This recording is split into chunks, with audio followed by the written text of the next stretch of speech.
जिनके गुणों के गान में हे वर्धमान महान जिन विचरे हमारे ध्यान। आप पाठ कर रहे थे अभी, उसमें एक जगह आया था कि मोह की ग्रंथि को तोड़ते हैं, और दूसरी जगह आता है मोह मल का क्षय करें। क्या अंतर था दोनों में? एक जगह आया है मोह ग्रंथि का भेदन करें, और दूसरी जगह आया है मोह मल का क्षय करें। जहाँ मोह ग्रंथि के भेदन की बात आई है वहाँ दर्शन मोह के अभाव की बात है, और जहाँ मोह मल का क्षेपण करें ये बात आई है वहाँ चारित्र मोह के निषेध की बात है। अपने 194 और 195 गाथा की टीका आरंभ की थी अपन ने। यथोक्त विधि से जो शुद्धात्मा को ध्रुव जानता है उसे उसी में प्रवृत्ति के द्वारा शुद्धात्म तत्व प्राप्त होता है, और उससे अनंत शक्ति वाले चिन्मात्र परम आत्मा का एकाग्र संचेतन लक्षण ध्यान होता है। देखो, यथोक्त विधि से शुद्धात्मा की प्राप्ति होती है, उन सम्यक दर्शन की प्राप्ति होती है, और फिर वो ध्यान करता है तो माने वो सम्यक चारित्र को प्राप्त करता है। इस तरह दोनों ही दर्शन मोह और चारित्र मोह के निषेध की बात इसमें आ गई है ना। यथोक्त विधि से मैंने कल कहा था ना, पहली गाथा से लेकर के हम इसके पहले की गाथा तक भी ले सकते हैं, अथवा जहाँ से ये प्रकरण शुरू हुआ हो वहाँ से ले सकते हैं। गे तत्व प्रज्ञापन जहाँ से शुरू हुआ है वहाँ से ले सकते हैं। गे ज्ञान विभागाधिकार जहाँ से हुआ है वहाँ से ले सकते हैं। देख कर विवेक से जहाँ से हमको उचित लगे वहाँ से लेना चाहिए। शुद्धात्मा को ध्रुव जानता है उसे उसी में प्रवृत्ति के द्वारा, माने उसको ध्रुव जान लिया और उसमें उसका अपनापन हो गया, अब उसी में प्रवृत्ति करना है उसे, माने उसका ज्ञान ध्यान जो भी करना है उसमें ही रमना है जमना है। प्रवृत्ति के द्वारा शुद्धात्म तत्व को प्राप्त होता है, उससे अनंत शक्ति वाले चिन्मात्र परम आत्मा का एकाग्र संचेतन लक्षण ध्यान होता है। फिर जो हमारा त्रिकाली ध्रुव भगवान आत्मा है, अनंत शक्तियों का धारक, उसमें जो संचेतन चित्त का उसमें लगना, ऐसा ध्यान उसके बाद में होता है। फिर उस ध्यान के कारण साकार उपयोग वाले की अथवा अनाकार उपयोग वाले की, दोनों की अविशेष रूप से एकाग्र संचेतन की प्रसिद्धि होने से अनादि संस्कार से बंधी हुई अति दृढ़ मोह की दुष्ट गांठ का भेदन हो जाता है। ये दो तरह से कथन आता है। एक तो सम्यक दर्शन की प्राप्ति इतनी सी बात है, लेकिन सम्यक दर्शन का जो अंदर में मिथ्यात्व है उसका भेदन माने क्षय होना। क्या? क्योंकि क्षयोपशम और उपशम सम्यक दृष्टि हैं, उनकी सत्ता में मोह कर्म बना रहता है, और इसलिए फिर वो 11वें गुणस्थान से गिरकर और पहले गुणस्थान तक भी आ जाता है, और फिर अर्ध पुद्गल परावर्तन तक भी संसार में भ्रमण कर सकता है। तो उसके पूरी तरह जड़मूल से नाश जब तक नहीं हो तब तक हमारे माने यहाँ कहीं रुकने की बात नहीं है ना। अब इसमें लिखा ना कि चाहे साकार उपयोग वाला हो चाहे निराकार उपयोग वाला हो, वो तो साकार उपयोग बोलते हैं ज्ञानोपयोग को, निराकार बोलते हैं दर्शनोपयोग को। और पंडित जयचंद जी आगे नहीं, अभी पढ़ेंगे जयचंद जी का, वो लिखते हैं, जयचंद जी नहीं जयसेन, आचार्य जयसेन, कि साकार माने सागार माने गृहस्थ और निराकार माने मुनि, माने गृहस्थ और मुनिराज दो ही, दोनों के ही मुनिराजों के भी उपशम सम्य दर्शन होकर छह उपशम सम्य दर्शन हो सकता है और सहायक नहीं हो तो उनके भी मोह ग्रंथि विद्यमान है। और कोई गृहस्थ भी होए तो उसके तो होता ही है ज़्यादातर, लेकिन वो सहायक सम्य दृष्टि भी हो सकता है, वो मोह ग्रंथि का भेदन कर दें, ऐसा हो सकता है ना। इस शुद्धात्मा की उपलब्धि का फल मोह ग्रंथि का भेदन न टूटना है। मोह ग्रंथि है मूल जिनका ऐसे राग देश का है। अब वो कहते हैं राग देश का मूल क्या है, वहाँ पर मूल ग्रंथि का भेदन नहीं हुआ है ना, तो उससे राग देश होते हैं। इस मोह ग्रंथि के क्षय से होता है। जिस मोह ग्रंथि है मूल जिसका ऐसे राग देश का क्षय भी इस मोह ग्रंथि के क्षय से होता है। क्या कह रहे जी,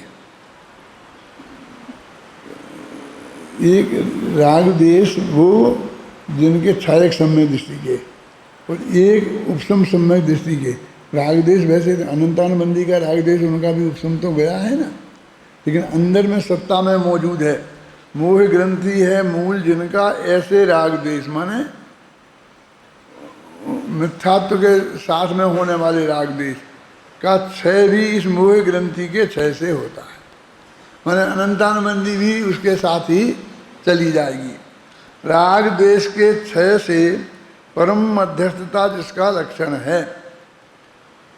देखो जब ये भारत आज़ाद हुआ था तो इस भारत ने अपनी विदेश नीति नक्की की थी।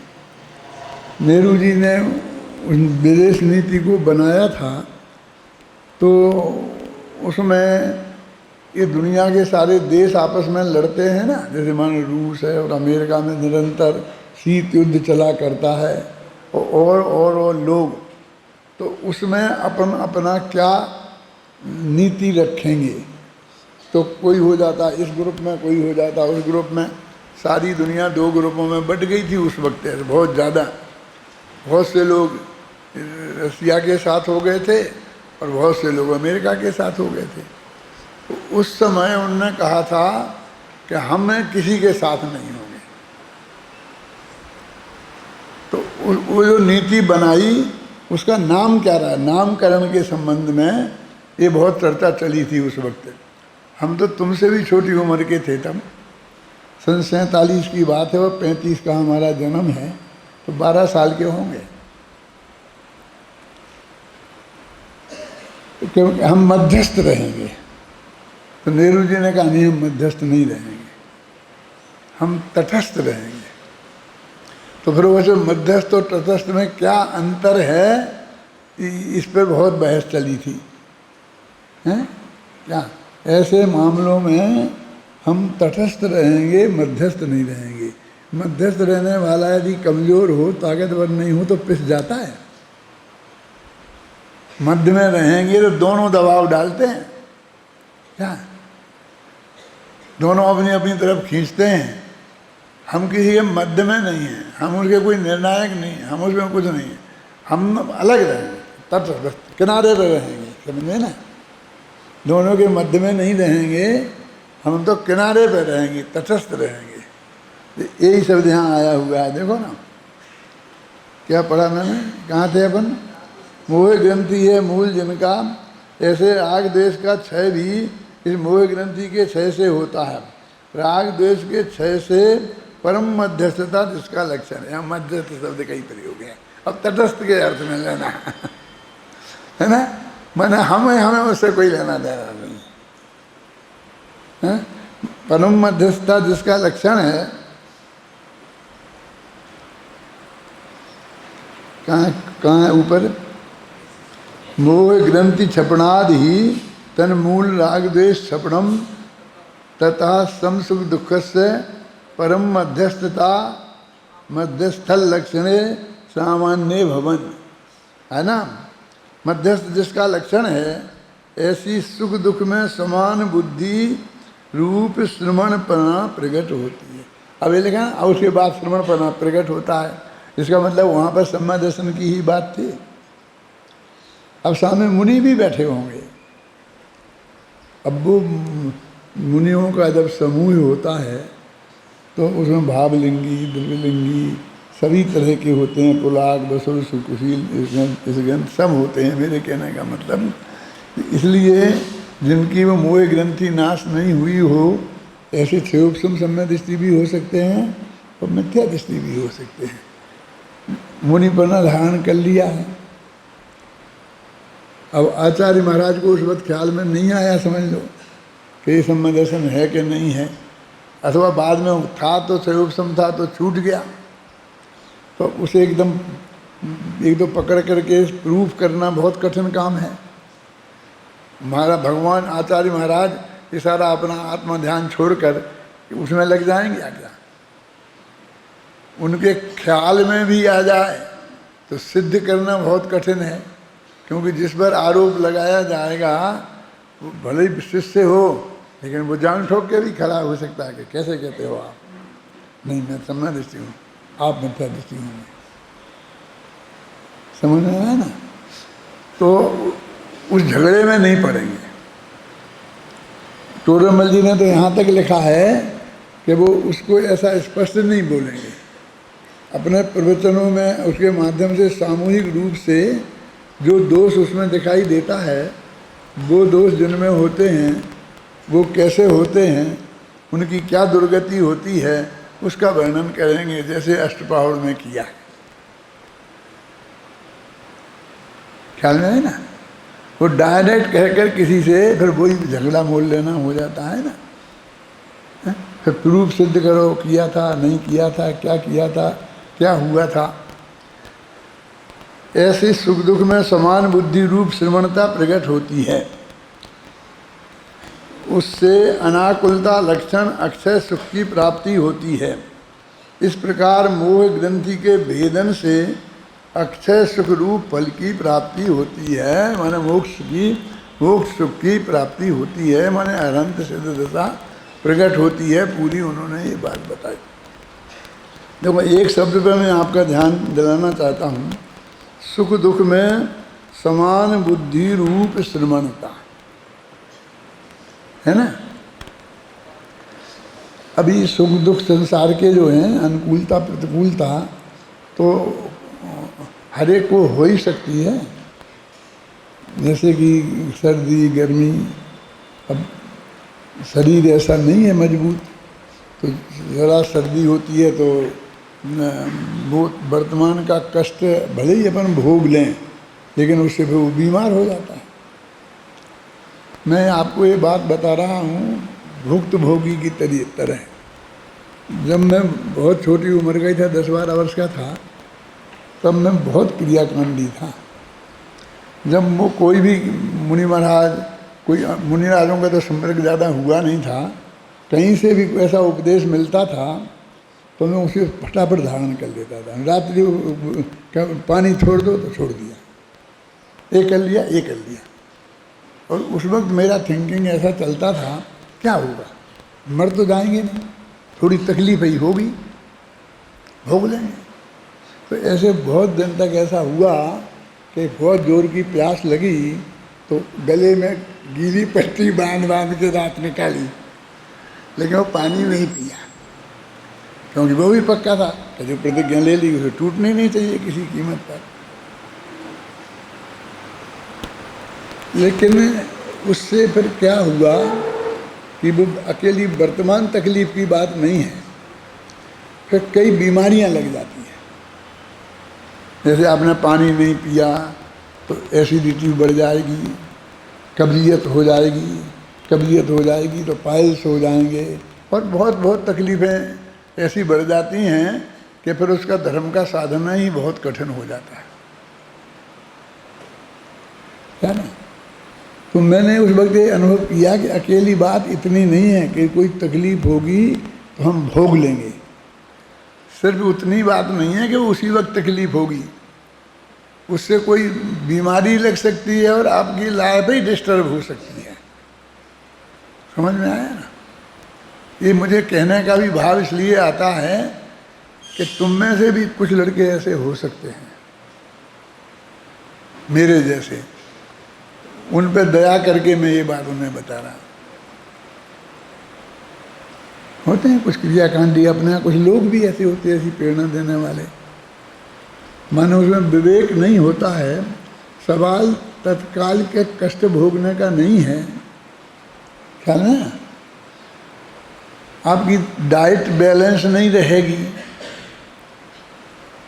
माने समझ लो शुगर ज़्यादा हो गई तो ठीक वो क्या हो जाएगा, डायबिटीज हो जाएगी।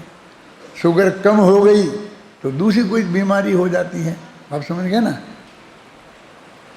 यानी आपकी डाइट में, भोजन में बैलेंस नहीं रहा, जो आवश्यक तत्व आपके जीवन में चाहिए। हमने उस वक्त की उम्र में, जब की बात बोलता हूँ, मेरी शादी तो हो गई थी लेकिन दो तीन बच्चे कोई नहीं थे, तो हमने नमक छोड़ दिया था, जूते चप्पल छोड़ दिए थे, बाल घुटा लिए थे। वो शादी के बाद, समझ में आए ना, उन करीब 9-10 महीने तक नमक नहीं खाया। अब आज समझ में आता है कि वो नमक की कमी हो जाने से कि वो सोडियम कम हो जाता है और उससे लोगों की मौत तक हो जाती है। अपने पाटनी जी की मौत सोडियम के कम होने से हुई है, जमींदन जी पाटनी जो महामंत्री थे। 2 दफे मैं भी सोडियम की कमी कैसे पीड़ित हो चुका हूँ, पर पागल जैसे हो जाते हैं, बेहोश हो जाते हैं सोडियम कम हो जाए तो जैसे 1-1 तोला नमक ऐसा कैप्सूल में रखकर ऐसा खिलाते हैं। अब मैं तो ये समझता था कि बस हमने नमक नहीं खाया तो क्या है, जो खाना अच्छा नहीं लगता है उसमें क्या है, खा लिया, नहीं लगा, जैसा है पेट भर लिया। बस मैं उतनी ही तकलीफ समझता था, ये नहीं समझता था कि सोडियम कम हो जाएगा। भाग्य से तो उस वक्त नहीं हुआ नहीं तो हो जाता तो काम दवा में ही हो जाता, क्योंकि उस वक्त कोई इतना इलाज भी नहीं था, कोई समझता भी नहीं था ज़्यादा। ख्याल में आया ना। तो शुद्ध सात्विक जीवन होना बहुत अच्छा है, मैं उसका पक्ष वाला हूँ, मैं उसका विरोधी नहीं हूँ, लेकिन फिर भी बैलेंस रखना ये बहुत ज़रूरी है। ख्याल में है ना। बैलेंस रखना माने क्या, जैसे कि हमारा रात्रि का पानी आपको छोड़ना है तो मेरे हिसाब से शाम का भोजन छोड़ना चाहिए। अब क्यों कि तुम शाम को खाना सूरज अस्त होते होते खाओगे जमकर, और उसमें पकौड़े भी होंगे, मंगोड़े भी होंगे, जो भी बनेगा, जैसा बनेगा जब होगा, और फिर खूब प्यास लगेगी जोर की, हैं। यदि तुम शाम का खाना नहीं खाओगे तो फिर प्यास लगने का सवाल ही नहीं है, क्योंकि दोपहर का खाना आपने खाया और उससे जितना भी पानी की ज़रूरत थी आपने पी लिया, निकल गया, वो सब काम ख़त्म हो गया बस। मुनिराजों के बारे में मैं सोचता था, सबसे पहले जो मुझे मुनिराज के दर्शन हुए वो मैं आपको बताता हूँ। मैं न्याय तीर्थ में पढ़ता था और न्याय तीर्थ की कोर्स में थी अष्टसहस्री, और अष्टसहस्री कहीं मिलती नहीं थी। एक किताब थी गुरुजी के पास, तो गुरुजी उसी से पढ़ाते और हम उसी से पढ़ते। पढ़ने वाले हम दोनों भाई थे और गुरुजी पढ़ाने वाले थे, पंडित नंदलाल जी सिद्धांत शास्त्री। तो उनने हमसे, गुरुजी ने कहा कि उनके एक और शिष्य उस वक्त चंदेरी में अध्यापक थे, उनका नाम था परमानंद शास्त्री। उनके पास बाई पढ़ी हैं, तो उनने कहा, चिट्ठी लिख के दी कि तुम उनके पास जाओ और मेरी चिट्ठी बताना तो वे तुम्हें वो किताब दे देंगे पढ़ाई के लिए। तो मैं वहाँ गया था, वो किताब लेने के लिए उस गांव में गया, अपनी पढ़ाई की छुट्टी ले करके। मैंने राजा खेड़ा में था धौलपुर के पास, और वहाँ से मैं चंदेरी गया। चंदेरी में एक मुनिराज थे और हमारे गांव के लोग थे, उनने वहाँ दुकान की हुई थी, तो वो हमें मिले और उनसे बोले चलो हम आपको महाराज के पास लेके चलते हैं। तो सबसे पहले उनका हमने दर्शन किए महाराज के नाम पर। उनका नाम था क्षीर सागर।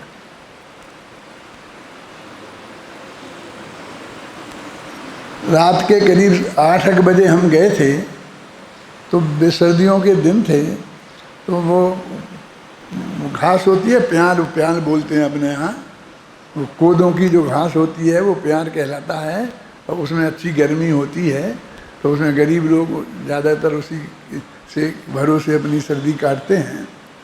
तो उसमें वो बैठे थे उल्टा पाल्टा, रात को बोलते नहीं थे, लेकिन वो बहुत ज़्यादा इस तरह से करें। उनने बताया कि जी हमारे गांव के हैं, ऐसे वहाँ पढ़ते हैं, ऐसे हैं, सब बताया, हमारा परिचय दिया। फिर उन्होंने बहुत बातें ऐसी करके की। तो उनकी वो इतनी इशारेबाजी थी कि वो एक स्लेट रखे थे तो बार बार लिख के पूछते थे, लिख के उत्तर देते थे। तो वो मुझे सबसे पहले, किसी ने मुझसे कुछ कहा नहीं था, और मैं तो मुनियों का बहुत भगत था, ऐसा भगत था कि मेरे गांव वाले कुछ लोग मेरे से कितने ही बड़े, कभी उनकी आलोचना करते थे तो उनका गला पकड़ लेता था, क्या मुनियों की निंदा नहीं कर सकते क्या। तो मुझे देखकर जैसे मुनिराज के प्रति मेरे अनंत श्रद्धा थी, वो बहुत कमी मेरे को अंदर आई लगी कि ये इतने हंस रहे, ये लिख रहे, इतनी जिज्ञासा, क्या मतलब है, मैं कौन हूँ, क्या आया कहाँ से, अपना सोचेंगे कौन हूँ आए कहाँ से, और मेरा रूप क्या। ये बिल्कुल सच्ची बात है। मैं जानता हूँ ये टीवी पे भी जाएगा, देखेंगे लोग, सुनेंगे। फिर वो बात मुझे अच्छी नहीं लगी, फिर मैं चुपचाप शांति से वहाँ पर रहा। फिर बस महाराज उठे और उठ करके जा करके बाहर गए, अंधेरा था, और वहाँ जाके पेशाब घर के लिए वो जगह बनी हुई थी एक, कि जहाँ मम्मी महाराज पेशाब करते थे, तो वहाँ जाके उनने पेशाब। फिर वे रात को वापस आए। वो तो मुझे बिल्कुल ही अच्छा नहीं लगा कि ये समिति पूर्वक नहीं चले, अंधेरा है, और ये वहाँ गए और वो पेशाब करके आए। मैं सोचता रहा कि ऐसा क्यों होता। अब मैंने सोचा कि पेशाब लगे तो क्या करें, फिर लाइट रखें, बेच जलाएं, वो सब व्यवस्था करें तो बहुत परिग्रह बढ़ता है, आप समझ गए ना। माने वो वास्तव में मैं इस दृष्टि से सोचता था कि मान लो मैं ही मुनि हूँ और मुझको ही मुनि बनना है, और यदि रात में पेशाब लगी तो क्या करेंगे, जाना ही पड़ेगा ना, वहीं बिस्तर में तो कर नहीं लेंगे। तो मैंने उस वक्त ये बात सोची थी जो अभी मैं तुम्हें बता रहा हूँ कि रात में लगेगी कैसे। उन्होंने तो सुबह 10 बजे आहार किया है और तभी पानी पिया है, तो ऐसा नहीं होता है, वो सब निकल जाता है शाम के 6 बजे के पहले तक। फिर रात में पेशाब उन्हें लगी ही नहीं सकती है, लगी कैसे। कोई बीमारी हो जाए उसकी बात छोड़ दो आप, नॉर्मल वे में पेशाब नहीं लग सकती। जो आप पानी पीते हैं ना, वो 2 घंटे में निकल जाता है पेशाब के जरिए। हमारे छाबड़ा जी थे ना, तो वो रात को पानी नहीं पीते थे, तो शाम को खाना खाने के बाद फिर हम यहाँ इकट्ठे बैठ जाते थे, सामने कुर्सी लगा के, मैं, अन्ना जी, छाबड़ा जी सब, है ना। तो फिर वो घर से पानी मंगाते 1 लोटा और 3-4 गिलास पानी वो पी जाते थे कि अभी रात भर पीना नहीं है, तो वो पानी पी जाते थे। वे समझ अब रात भर प्यास नहीं लगेगी। तो मैं उन्हें समझाता था कि छाबड़ा जी ऐसा नहीं है, ये सारा पानी 2 घंटे में निकल जाएगा, आप पेशाब जाते जाते परेशान हो जाओगे, और फिर जो आप समझते हो कि रात के 2 बजे हमें प्यास नहीं लगेगी, ऐसा नहीं है, ऐसा स्टोर नहीं होता है पानी। वो तो भोजन नहीं होगा, गरिष्ठ भोजन नहीं होगा, उसको पानी की ज़रूरत नहीं होगी तो नहीं लगेगी, वो होगा तो लगेगी। और शाम को आप गरिष्ठ भोजन करें, जम के करें, नमकीन करें, और फिर कहें कि आपको नहीं लगेगी, तो संभव नहीं है। समझ गए मेरे। तो ये बैलेंस हमारे ख्याल में होना चाहिए, हैं कि यदि हमें रात को पानी का त्याग करना है तो शाम का भोजन का त्याग करें तो बहुत साधारण सा ले लें। मेरे कहने का मतलब ये है, अन्यथा आपको सब बाधाएं होंगी। तो आप अपने जीवन में संयम धारण करें, इसमें मुझे बहुत प्रसन्नता है। मैं उसका विरोधी नहीं हूँ, भविष्य में कल मैं रहूं नहीं रहूं तो मेरे विचार आप लोगों के पास रहना चाहिए, लेकिन सोच समझ के मर्यादा पूर्वक, जिसमें कोई ऐसी विपत्ति खड़ी नहीं हो और आपके ज्ञान ध्यान में विघ्न खड़ा नहीं हो। अपन अपन अभक्ष का त्याग सबसे महत्वपूर्ण बात है। जिसमें जीव हिंसा होती है, ऐसा आहार विहार हमारे लिए बहुत त्यागने योग्य है। उससे हमें कोई ऐसा संकट कभी खड़ा होने वाला नहीं है।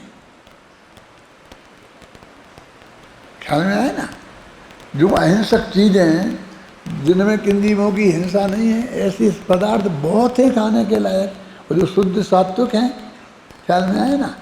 और उनसे अपना जीवन बहुत आसानी से चल सकता है, सहजता से। अभी बीच में बात आ गई तो मैं कह देता हूँ,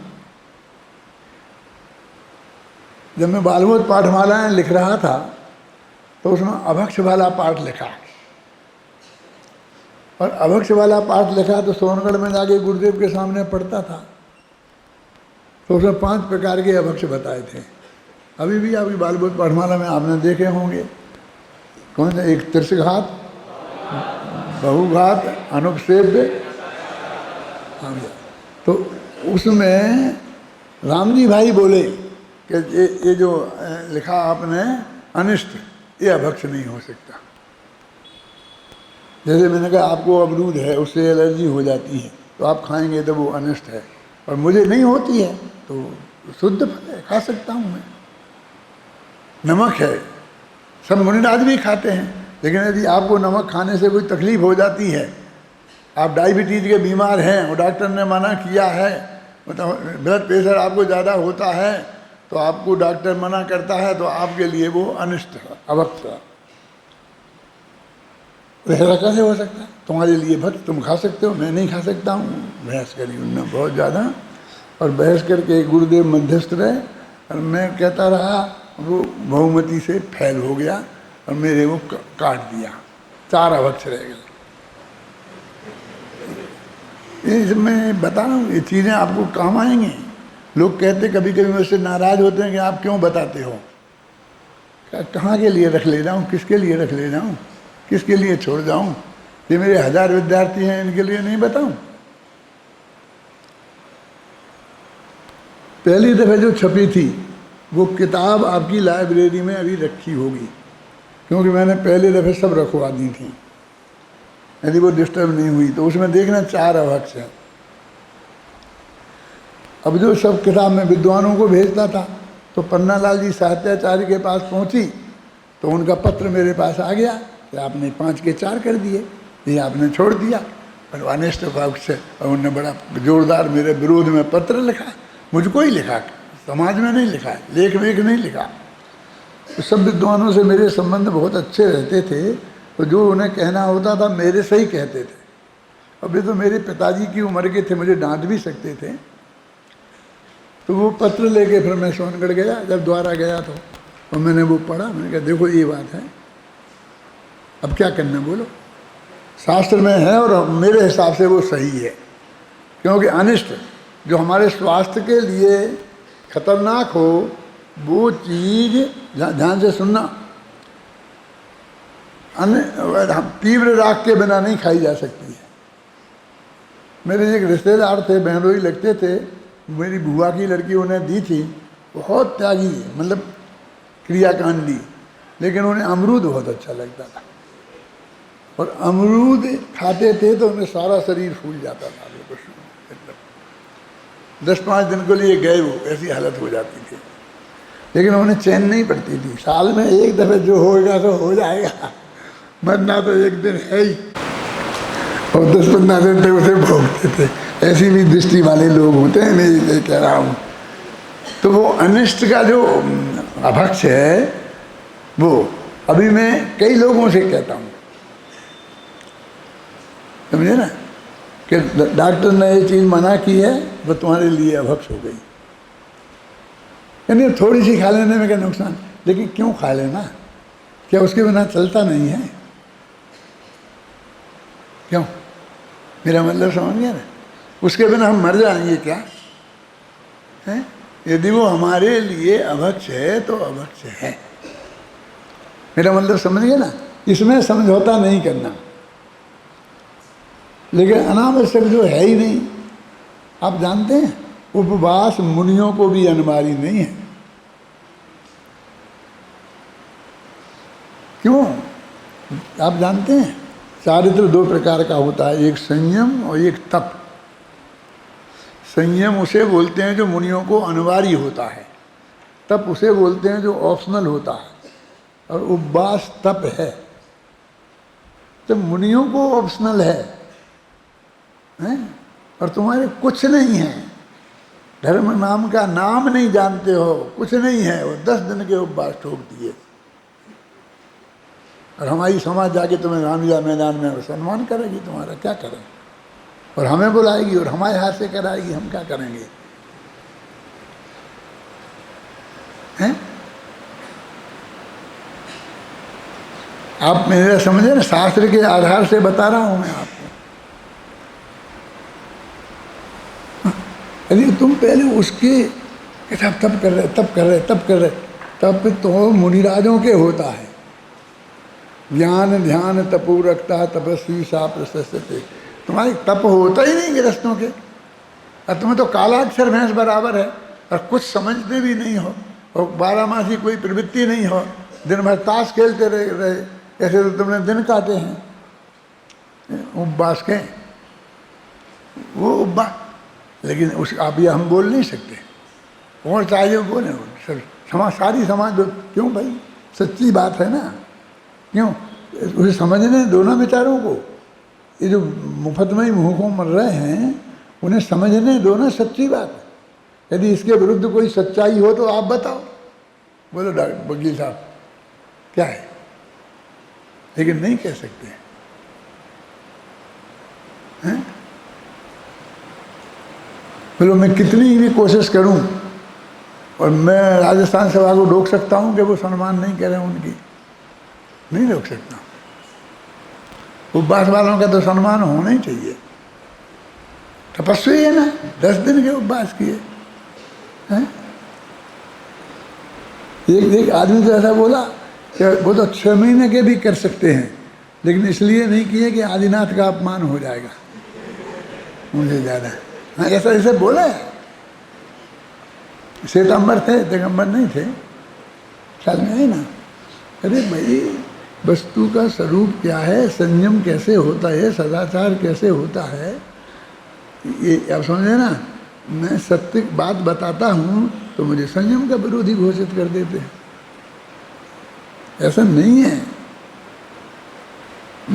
मैं तो बचपन में मैं बताया ना, मैं आपको बहुत मैंने ये सब किया है। ये भोग के तकलीफ उठा करके और जन आगम पढ़ करके फिर मैंने अपना जीवन को बैलेंस बनाया।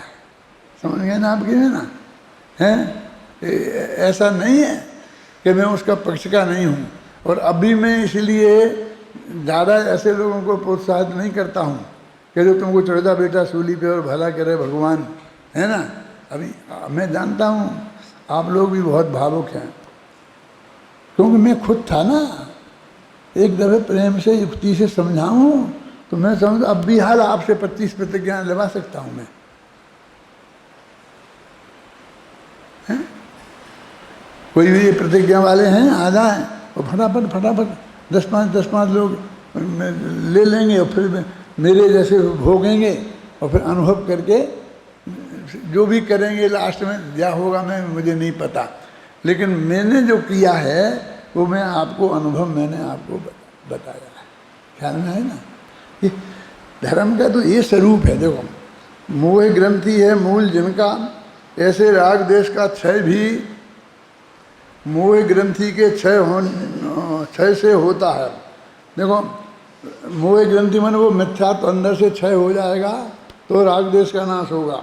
राग देश के क्षय से परम मध्यस्थता जिसका लक्षण है, ऐसी सुख दुख में समान बुद्धि, सुख दुख में समान बुद्धि, इसका नाम मध्यस्थता है।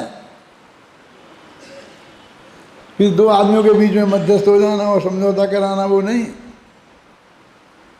ये सुख दुख माने ये संसार के सुख दुख की बात है। तो मोक्ष वाला जो सुख है उसकी बात नहीं है, अतीन्द्रिय आनंद जो है उसकी बात नहीं है कि अभी ये संसार में अनुकूलता प्रतिकूलता तो होती रहती है, इसके बारे में समबुद्धि श्रवणता उसको श्रवणता कहते हैं। वो मैंने कहा तो आपको बहुत दिनों से भी यहाँ नहीं चलाया, मुझे चलाना है, सारे देश में मैंने चलाया है वो अपना सहजता के संबंध में प्रवचन किए हैं और ध्यान के संबंध में किए हैं। लेकिन मैंने शुरू किए थे गुरुदेव की जयंती से, तो देवलाली में किए, फिर बाद में अपने शिविर में सूरत में किए, फिर विदेश में किए, अभी अपने यहाँ नहीं किए। इसलिए मैंने कल बोला था इसको कि भाई अपने विद्यार्थियों को कितनी उनने कहाँ सुने कितने सुने मुझे पता नहीं है, लेकिन मुझे एक दफ़े पूरा उनको भी सुनाना है सब। यदि कैसेटों से काम चल जाए तो आप कैसे सुन लेना, तो तीव्र जिज्ञासा हो उतना इंतजार नहीं कर सको तो कैसे मुझे सुन लेना। फिर भी मैं तो एक दफ़े कभी ना कभी, अभी मेरे को प्रवचन सार पूरा करने का विकल्प है जल्दी, इसलिए मैंने वो शुरू नहीं किए। यहाँ ख्याल में आई ना, शिविर में भी यही चलाना चाहता हूँ। तो वास्तविक स्वरूप क्या है उसका, ये मध्यस्थता ये है, ये सुख दुख में अब ये अनुकूल प्रतिकूल संयोग तो निरंतर होते ही रहेंगे। अभी मैं बात कर रहा था मुनिराजों को भी सुख दुख में, तो सर्दी भी लगेगी, गर्मी भी आएगी, यदि उनका स्वास्थ्य कमजोर है तो सर्दी भी परेशान करेगी, गर्मी भी परेशान करेगी कि नहीं करेगी, सब बात है। लेकिन अंदर में यदि सचमुच सच्चा मुनिपना है तो वो सम्यक दृष्टि श्रावक वृत्तानंत बेउजक, तो कौन सा स्थान आएगा मुनिराजों का, आता ना छठवां गुण स्थान, चौथा आता पांचवा, जो भी समझ देख लेना। उसमें इतनी असंख्य गुण शुद्धि की वृद्धि होती है, निर्जरा होती है। तो शुद्धि की वृद्धि माने आनंद की वृद्धि, तो इतना आनंद उनके 24 घंटे है, आप सोच नहीं सकते। उसके सामने हम क्या सुखी हैं, ये विषय कसाय वाले काय के सुखी हैं। मुनिराज तो कितने सुखी हैं, कितने आनंद में हैं, आप उसकी कल्पना नहीं कर सकते। हमें समझ में ही नहीं आता अब क्या कल्पना करेंगे, हैं?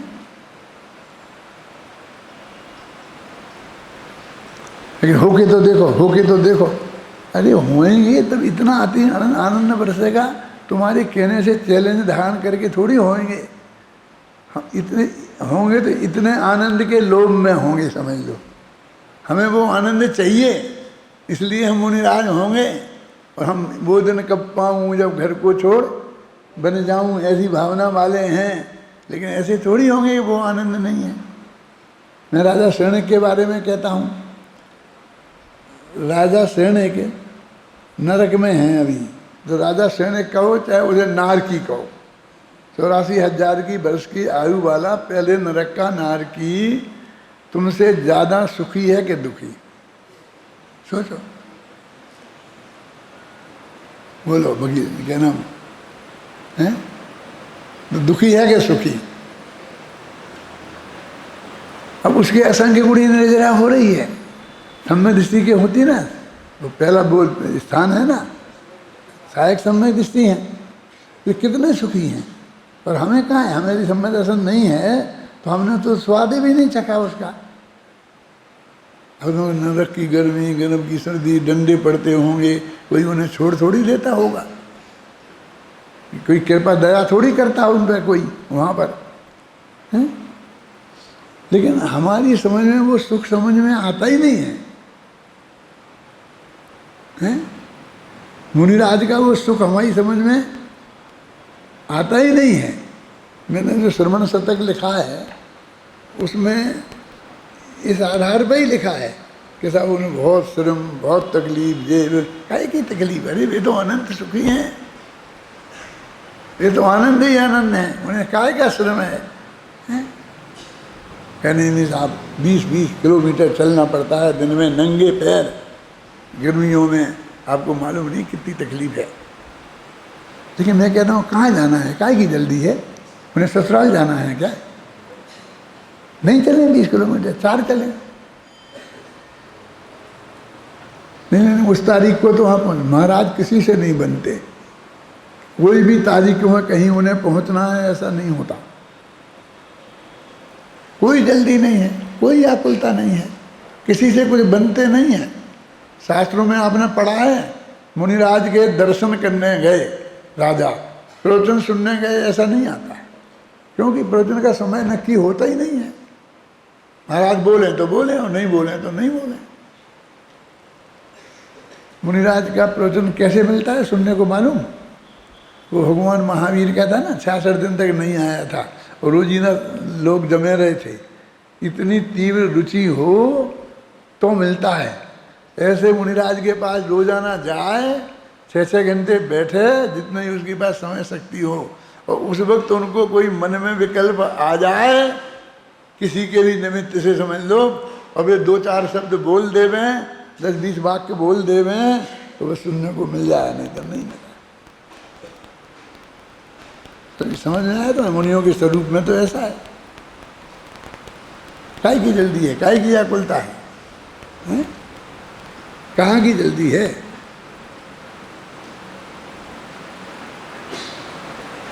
शुरू में विद्या सागर जी ने अरे भी नक्की नहीं करते हैं, किसी को बताते नहीं हम कहाँ जाएंगे, कैसे करेंगे, ऐसा था। तो उससे उनकी बहुत महिमा बड़ी थी और सब लोग आज करते थे कि नहीं, नक्की नहीं होता है। तो ये सब जो स्वरूप में शामिल है ना, वस्तु के स्वरूप में, तो वो जब इस मोक्ष तक की प्राप्ति, सम्यक दर्शन प्राप्ति से लेकर इन 2 गाथाओं और उनकी टीका में कह दिए, है ना। अब अपन जयसेन की बात पढ़ते हैं। आचार्य जयसेन की तात्पर्यवृत्ति टीका में इन गाथाओं का भाव स्पष्ट करते हुए, तत्व प्रदीप का टीका का अनुसरण करते हुए भी साकार और अनाकार उपयोग के साथ सागार का अर्थ श्रावक और अनुगार का अर्थ श्रवण भी करते हैं। तात्पर्य यह है कि श्रावक और श्रवण दोनों की मूल ग्रंथि का भेद इसी विधि से होता है। चाहे मुनिराज की हो, यदि मिथ्यात्व अंदर में विद्यमान है और उसका ना, तो मुनिराज की मिथ्यात्व कैसे होगा? वो है ना, वो कौन सा छायक नहीं हुआ है, क्षयोपम सम्यक दर्शन है। क्षयोपम इसलिए बोलता हूँ कि उपशम तो अंतर्मुहूर्त का होता है, उसके बाद में नियम से क्षयोपम में ही बदल जाता है। तो होगा तो क्षयोपम भी होगा। और क्षयोपम के बारे में भी बनारसी दास जी ने लिखा है ना, जे पंडित उपशमी क्षयोपशमी तिनकी अवस्था तो लोहार की संदासी है। क्षण माही आग माही, क्षण माही पानी माही, क्षण में मिथ्यात्व, क्षण में ज्ञान कला भासी है। ऐसी होती है तो भी मिथ्या दृष्टि भी हो सकते हैं। अब वो अंदर में मिथ्यात्व का नाश करना है ना, वो जो चीज पड़ी है, समझे ना। बीमारी दब गई है, अभी खत्म नहीं हुई है जड़ मूल से। यहाँ एक प्रश्न संभव है कि श्रावकों और श्रमणों के दर्शन मोह रूपी गांठ है ही कहाँ, है ना। कि श्रावकों के और मुनियों के दर्शन मोह का नाश होता है, तो वो कहते मुनिया के दर्शन मोह है ही कहाँ। और श्रावक के भी, क्यों अणुवृत्ति श्रावक होते हैं ना, तो उनके भी दर्शन मोह नहीं है। उत्तर, जब तक दर्शन मोह की मिथ्यात्व नामक प्रकृति का क्षय जड़ मूल से नाश, सत्ता से नाश नहीं होता, तब तक एक प्रकार से मोह ग्रंथि विद्यमान ही है। इस प्रकार जो छायक सम्यक दृष्टि नहीं है, ऐसे अवृत सम्यक दृष्टि अणुवृत्ति और महावृत्ति मुनिराजों के सत्ता में मिथ्यात्व विद्यमान ही है। इस प्रकार इन गाथाओं में सार रूप से यह बताया गया है कि विगत गाथाओं में कहे गए आत्मा का स्वरूप जानकर जो आत्मा का अनुभव करता है, ध्यान करता है, वह मोह अर्थात मिथ्यात्व की गांठ का भेदन कर देता है, ग्रंथि भेद कर देता है। मोह की गांठ का भेदन करने के बाद मिथ्यात्व और अनंतानुबंधी कसायों का नाश करने के बाद वह आत्मा अप्रत्यक्ष खाना वर्णादि राग द्वेष का क्षय करता है और समता भाव धारण करता हुआ सच्चा श्रमण मुनिराज बन जाता है और फिर महाश्रमण अरहंत बनकर अक्षय सुख प्राप्त करता है ना। शुद्धात्मा की उपलब्धि से मोह ग्रंथि का नाश और मोह ग्रंथि के नाश से अतीन्द्रिय सुख की प्राप्ति होती है। विगत गाथाओं में यह स्पष्ट करने के उपरांत बस इतनी बात कही है, एक लाइन में पूरा सारांश बता दिया। क्या? शुद्धात्मा की उपलब्धि से मोह ग्रंथि का नाश और मोह ग्रंथि के नाश से अतीन्द्रिय सुख की प्राप्ति होती है।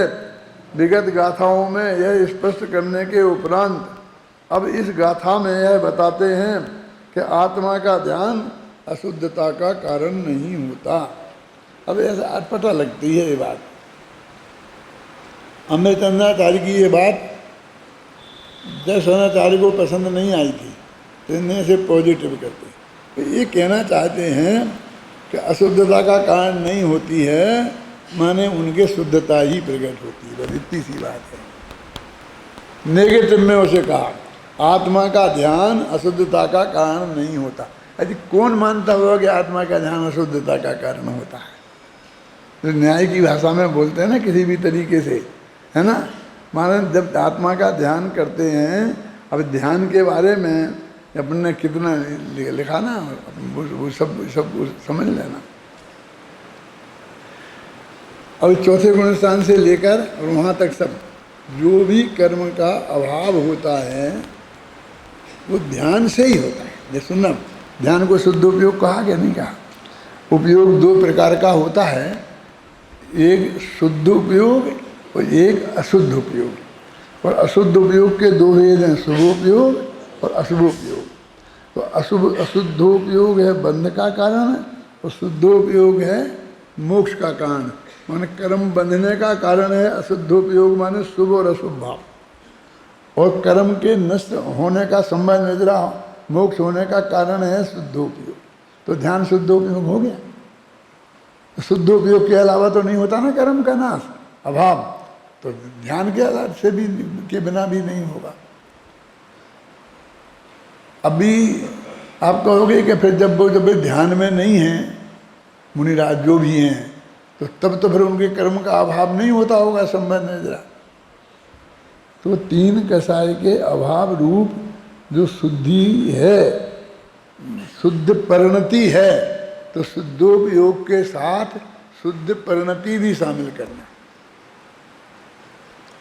अभी आपको कल्पना नहीं है कि आप अभी कितना ही धर्म के नाम पर जो कुछ भी करें, शुभ भाव और अशुभ भाव जो तो है ही, और जो भी आप ध्यान म्यान जो भी करो, तो भी कुछ जीरो होने वाला नहीं है। कर्म एक भी कर्म कटने वाला नहीं है। 9वें गृहवेग तक जाने वाली जो मुनिराज हैं ना, उनके भी एक कर्म का संबंध निर्जरा नहीं होता, 0 पॉइंट। और एक हम और आप अभी इसी स्थिति में बैठे हैं। तो जैसे मैं रोजाना कहता हूँ कि सम्यक दर्शन हो जाएगा तो सींग नहीं निकल आएंगे। सम्यक दर्शन यदि हो जाएगा तो हम ऐसे ही रहेंगे। कैसे रहेंगे? माने ऐसे ही हमें अपनी नौकरी पे जाना पड़ेगा, ऐसे में हमें वही तनख्वाह मिलेगी, हमको पढ़ाई में है तो वो जाना पड़ेगा, क्लास में बैठना पड़ेगा, जहाँ हमारी सीट है मान लो सबसे अंत में, तो सबसे अंत में बैठना पड़ेगा। एकदम आपको जैसा मैं समझना चक्रवर्ती का राज तिलक हो जाएगा। वो भी हो सकता है और ऐसी हालत भी हो सकती है। जब चारों गतियों के जीवों को सम्यक दर्शन हो सकता है और हर मनुष्य को भी हो ही सकता है, पशु को हो सकता है, तो ऐसी स्थिति हमारी रह सकती है कि नहीं? तो ऐसा कुछ नहीं हो। अरे भाई 41 प्रकृतियों का बंद हो जाएगा और वो 24 घंटे परमात्मा, क्योंकि वो शुद्धि हो गई ना, शुद्ध परिणति अनंतानुबंधी के अभाव रूप मिथ्यात्व की। तो खाते वक्त, पीते वक्त, उठते वक्त, लड़ते वक्त, बैठते वक्त नौकरी करते वक्त उन प्रकृतियों का बंध नहीं होगा, और सत्ता में जो पड़ी होंगी उनका निर्जरा हो जाएगा। वो कर्मणान योग की विधि से वो होते हैं ना, अनंतानुबंधी अप्रत्याख्यान के रूप में बदल जाती है, अप्रत्याख्यान प्रत्याख्यान के रूप में बदल जाती है, और ऐसे उदय में आके खिल जाती होती रहती है ना। तो अंदर से धीरे धीरे स्टॉक खाली होता रहेगा। अब आप कल्पना नहीं कर सकते कितना महान धर्म है ये, कितनी बड़ी चीज है। आप विचार करो गंभीरता से। जो हम आपको बता रहे हैं उस शास्त्र के आधार से सौगाणी जी इतना बड़ा काम हो सकता है। अब तुम कहते फिर हमें और क्या क्या करना पड़ेगा। अरे हम समझाते समझाते परेशान हो गए कि कुछ नहीं करने वाला धर्म है जी।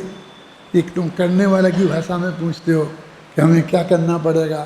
फिर आपके समय प्रवचन में तो समय पे आना पड़ेगा ना, वो पाठ तो आपके आने के पहले करना पड़ेगा ना शुरू। क्यों?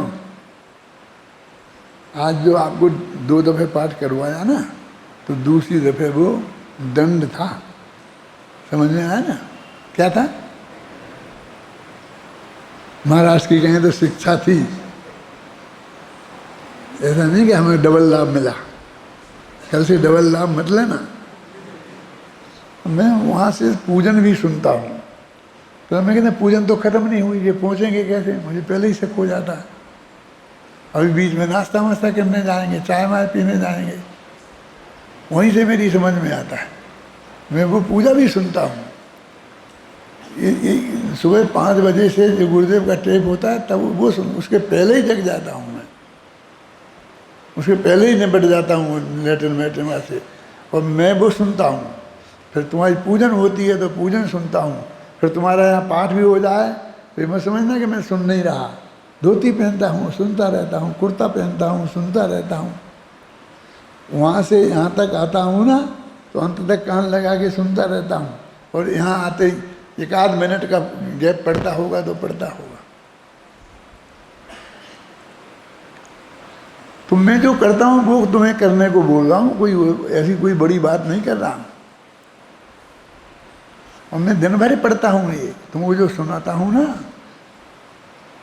मैंने इसको बोल दिया है कि देख अभी 4-5 दिन मैं कुछ नहीं करूँगा, मैं ये सब प्रवचन सार ही पढ़ूँगा जिसका मैं मुझे प्रवचन करना है और शिविर में प्रवचन करना है, वही पढ़ूँगा। जब मैं उसमें पूरी तरह संतुष्ट हो जाऊँगा, अब मुझे बिल्कुल याद ही हो गया, अब मुझे पढ़ने की ज़रूरत नहीं है, तब मैं फिर दूसरा कोई काम शुरू करूँगा। तो तुमसे कहता हूँ तो ऐसे ही नहीं कहता हूँ, तुम घर पर पढ़ा करे, आगे से पढ़ो, पीछे पढ़ो, ये पढ़ो, ये पढ़ो, समझे ना, तो ये कुछ अंदर बैठेगा। हैं? ये ऐसा नहीं है कि बस जैसे सुन लिया, कोई ऐसा भाषण नहीं है कि 15 अगस्त का प्रधानमंत्री का हुआ आपने सुन लिया, ऐसा भाषण नहीं है। ये दिनवाणी की बात है और तुमको महाभाग्य से मिली है। और मैं इसलिए कहता हूँ मेरा तो किसी दिन भी बंद हो सकता है मामला। आज की तो पक्की हो गई और कल की गारंटी नहीं है। आ जाऊँ तो समझ लेना हो गया। समझ में आया ना?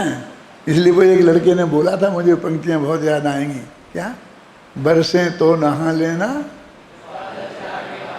जोर से ढंग से बोलो जरा, अच्छी तरह गा के।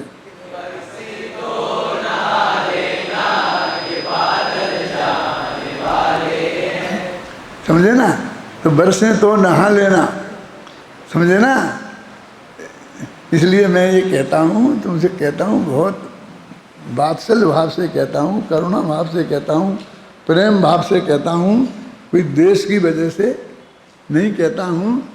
समय से पहली गाथा से वो देखो, वो आचार्य की बात है उसमें, और मेरी भी है, और मैंने तो लिखी है ना।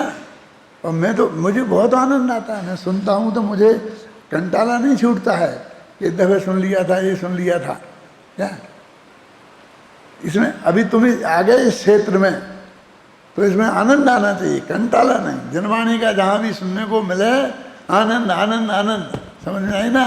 ऐसा आना चाहिए, अंदर से सहज भाव से आना चाहिए, है ना? अनंतानंद अनंतानंद अनंतानंद अनंतानंद अनंतानंद अनंतानंद हरे गोविंद काल अनंत।